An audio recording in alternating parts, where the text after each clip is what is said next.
Olá, pessoal, seja muito bem-vindo a mais uma aula do nosso curso de Teoria da Computação. Vamos continuar falando aí do módulo de elementos de matemática discreta, na verdade é um módulo de revisão. E na aula de hoje vamos falar sobre funções. Então, uma função é um mapeamento que associa elementos de um conjunto, denominado de domínio, a elementos de outro conjunto, que nós vamos chamar de codomínio ou também de contradomínio. E aí cada elemento do domínio, ele vai estar associado a, no máximo, um elemento do conjunto do codomínio. Então, veja que essa informação aqui é o que caracteriza, de fato, uma função, que diz que cada elemento do domínio, ele vai estar associado, ou ele vai corresponder a exatamente um elemento, no máximo um elemento, no conjunto codomínio. Então, a gente pode dizer que uma função, ela é um tipo particular de relação entre o conjunto A e, que a gente vai chamar de domínio, e o conjunto B, que a gente vai chamar de codomínio. Então, ela pode ser definida como uma relação de modo que todo elemento AB e AC pertencente à relação vai ter que ser o quê? B vai ter que ser igual a C, porque o A ele só vai poder ter um correspondente, exatamente um correspondente no conjunto codomínio. Então, para finalizar aqui esse primeiro slide, a gente tem a seguinte frase, que toda função é uma relação, mas nem toda relação é uma função. Muito cuidado com isso, né? Então, toda função ela é uma relação, mas nem toda relação ela é uma função. Para que a relação, aquela relação seja uma função, é necessário que cada elemento do domínio esteja associado a, no máximo, um elemento do codomínio. Então, a gente pode denotar uma função entre dois conjuntos x e y como um mapeamento, né? Em que eu vou mapear um elemento dos conjuntos, os elementos do conjunto x, que é o domínio, os elementos do conjunto y, que é o codomínio. Okay? Então, aqui considere a função f1 e f2. Né? Vamos ver aqui. f1 ela é definida da seguinte maneira. Eu tenho os elementos 1 e 5. Então, eu tenho 1 vai associar ao 5, 2 vai associar ao 3, 4 ao 5, 8 ao 1, 7 ao 3. Tá? E aqui eu tenho outro, que é F2, vai ter os elementos 6 e 7, ou seja, 6 associando ao 7, 9 ao 0, 6 ao 3, 4 ao 3 e 3 ao 1. Se a gente analisar essas duas funções, a gente pode ver que a função 1 ela é claramente aqui uma função. Né? Ou seja, ela é uma relação e essa relação é uma função. Agora, veja que F2 é uma relação, porém não é uma função. Vocês conseguem explicar por que F2 não é uma função, é apenas uma relação? Vou dar um pause aí e pensa aí, por que F2 é uma relação? Não é uma relação, mas não é uma função. Porque se a gente analisar graficamente, né, as relações F1 e F2, percebemos que F1, que cada elemento de F1 aqui está associado a exatamente a um elemento num conjunto que a gente chama codomínio aqui. Então, veja, cada elemento aqui do domínio de F1 vai estar associado a um elemento no conjunto codomínio. Né? Ah, mas, professor, veja que aqui o 1 e o 4 estão associados ao 5. Tudo bem, mas eles estão associados a, no máximo, 1 aqui no codomínio. Então, a gente pode dizer que F1, essa relação F1 também é uma função. Tá? Agora, observe esse outro caso aqui, de F2. Veja que aqui, ó, o 6 está saindo duas setinhas aqui do 6, né? Ou seja, para o valor 6 eu tenho dois valores associados. Eu tenho o 7 e aqui o 3. Ó. Então, essa relação de F2, por causa desse 6 aqui, eu posso dizer que ela é uma relação, porém ela não é uma função. Porque por uma entrada, vamos dizer assim, eu tenho duas saídas diferentes. Ou seja, por mesmo valor do domínio, eu tenho duas saídas, eu tenho dois codomínios. Isso não é permitido em uma função. Então, por isso que a gente diz que a relação F2 ela não é uma função. Então, aqui alguns conceitos, né, gerais. Associação, conjunto imagem, argumento e imagem. Então, vamos entender esses elementos aí. Então, a associação nada mais é do que a correspondência estabelecida pela função entre o elemento do conjunto domínio com um elemento y do conjunto codomínio. A gente denota isso que seria a mesma coisa que f de x igual a y. De maneira equivalente, a gente pode dizer que o par, né, x e y, pertence a essa função. O conjunto imagem, agora observe bem, o conjunto imagem de f, que a gente vai representar por if, if, né, é o conjunto formado por todos os elementos do condomínio, ou seja, todos os elementos de y, que estejam em correspondência com os elementos de x. Ou seja, o conjunto imagem ele está contido no conjunto codomínio na forma. Então, o conjunto imagem ele é definido como y pertencente ao codomínio, tal que y é igual a f de x.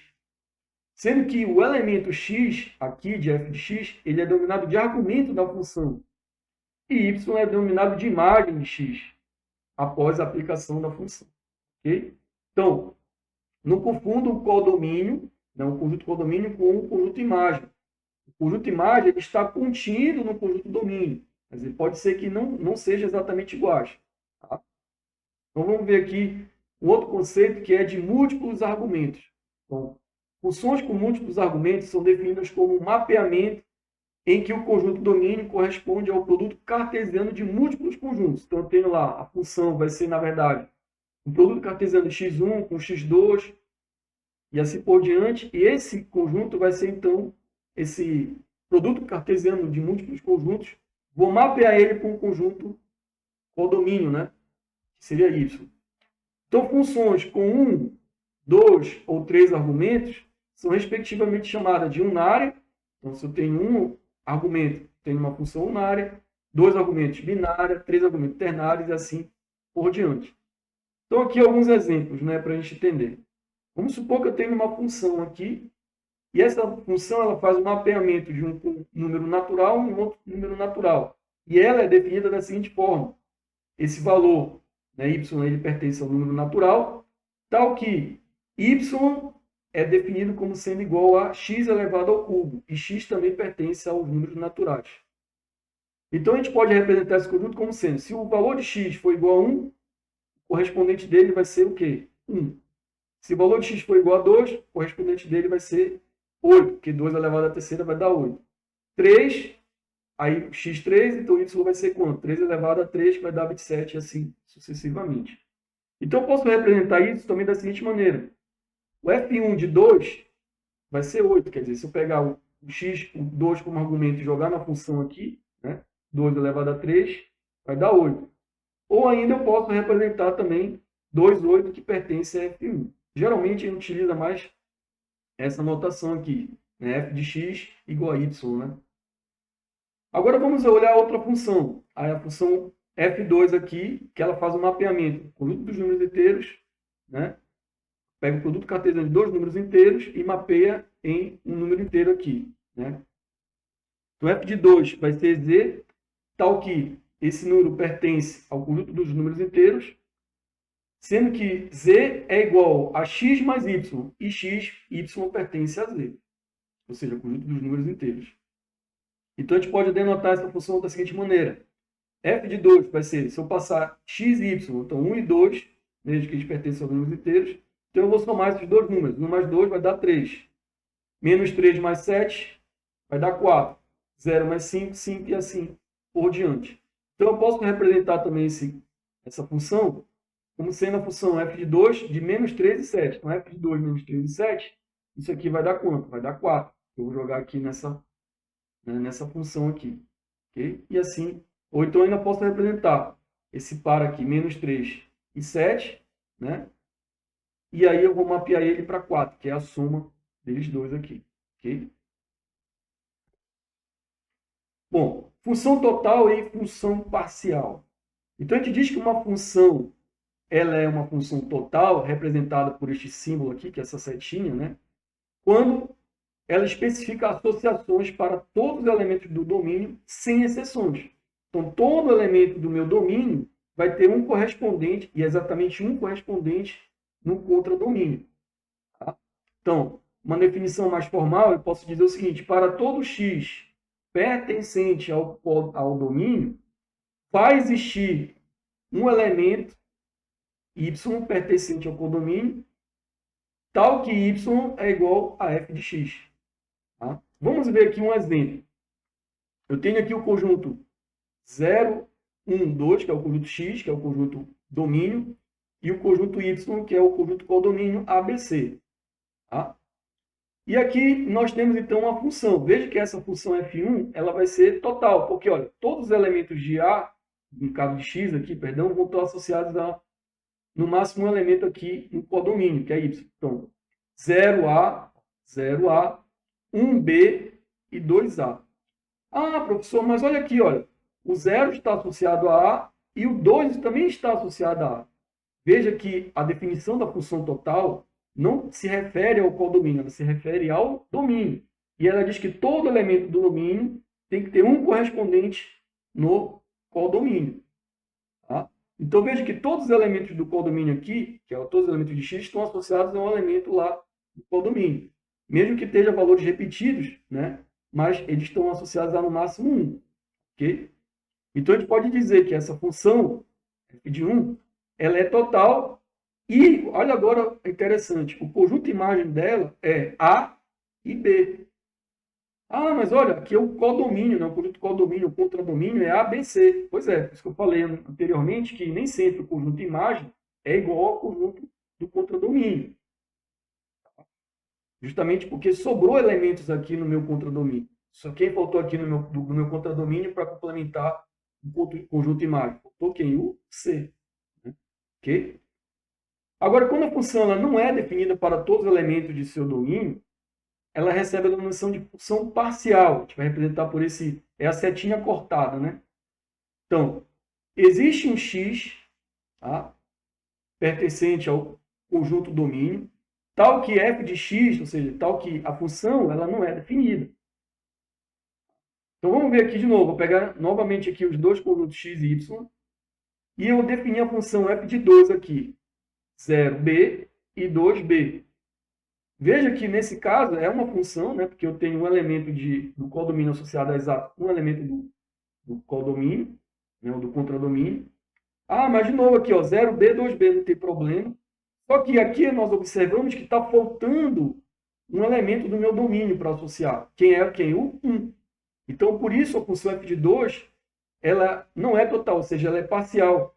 E o conjunto de imagem agora, de f de 2, vai ser apenas o b, que ele é o único que tem associação lá com o domínio. Ok? Então, aqui, olha, para ilustrar, né, para vocês verem mais assim, de forma ilustrativa, né, mais simples, que F1 é total e F2 é parcial. Veja que F1 é total. Se a gente analisar aqui, todos os elementos de F1 vão estar associados a um elemento de... Aliás, todos os elementos de X vão estar associados a um elemento de Y. E aqui na função parcial, né, que seria o F2 aqui, veja que sobrou um elemento aqui no domínio, né, aqui em X. Ele está faltando ser associado. É uma função, né, porque cada elemento aqui de X está relacionado, está associado a um elemento aqui de Y. Porém, isso aqui não é uma função, não é total, ou seja, é parcial, porque sobrou um elemento aqui no domínio. Ok? Agora, outra definição importante é a definição de uma função injetora. O que é uma função injetora? A função injetora é aquela que os elementos distintos do domínio estão associados a elementos distintos do codomínio. Então, exatamente aqui ele tem, não pode se repetir os elementos do codomínio. Tá? Então, o codomínio não vai ter valores repetidos de associação. Ou seja, formalmente falando aqui, para todo x1, x2 pertencente ao conjunto domínio, né, x1 é diferente de x2, e isso implica, então, que fx de 1 vai ser diferente de fx de 2. Né? Tá? Exemplo aqui, eu tenho de novo aqui x, domínio, 0, 1, 2, contra domínio, ABC. Aí eu tenho a função aqui, 0C, 1B.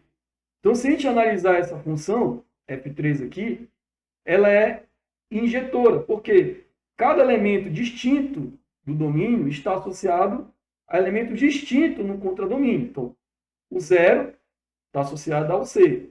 O 1 está associado ao B. Então, são elementos distintos aqui. Agora, observe que essa função, então, ela é injetora. Então, ela está representada aqui graficamente. Cada elemento do meu domínio, cada elemento diferente do meu domínio está associado a elementos distintos do meu contradomínio. Agora, quando é que ela não vai ser injetora? Quando é que ela não vai ser injetora? Por exemplo, neste caso aqui, ó, veja que eu tenho elementos distintos no meu contradomínio associados a elementos iguais no meu contradomínio. Eles apontam aqui, ó, esses dois elementos aqui, eles apontam para o mesmo elemento aqui no contradomínio. Ok? O que seria, então, agora uma função sobrejetora? Né? É aquela que todos os elementos do conjunto codomínio estão associados a elementos do conjunto domínio. Ou seja, o conjunto imagem ele é igual ao codomínio, tá? Da função.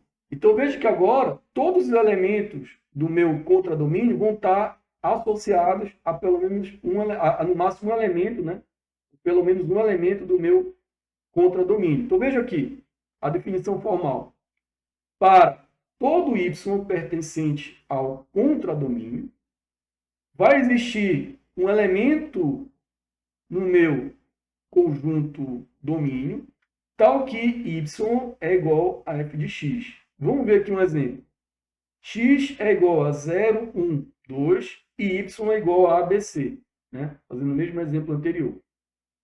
Definimos então uma função aqui, f de 4 igual a 0c, 1b e 2a.